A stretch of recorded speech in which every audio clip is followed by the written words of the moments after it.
Pakistan stock exchange में कारोबारी हफ्ते के चौथे रोज जुमेरात को मार्केट में तेजी का रुझान देखा जा रहा है। Pakistan stock exchange 100 index 590 points के इजाफे के साथ 49,582 पॉइंट्स की सतह पर ट्रेड कर रहा है। मार्केट का आगाज मनफी जोन में हुआ। आज सुबह से अब तक मजमूई तौर पर 355 कंपनियों के हिस्से के भाव का कारोबार हुआ, जिनमें से 255 कंपनियों के हिस्से के भाव में इजाफा, 89 कंपनियों के हिस्से के भाव में कमी, जबकि 11 कंपनियों के हिस्से के भाव में कोई रद्दोबदल वाक़ई नहीं हुआ। मार्केट माहिरीन का कहना है कि मार्केट में उतार चढ़ाव का सिलसिला आइंदा भी जारी रहेगा।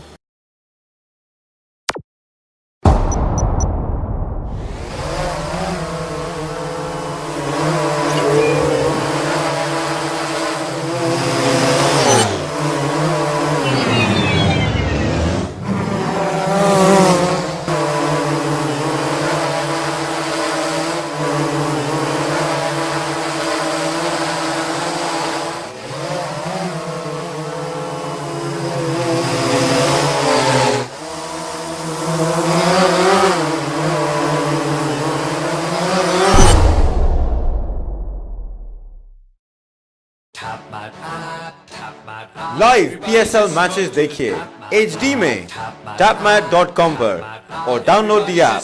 To order our TV boxes, call 021 351 55511.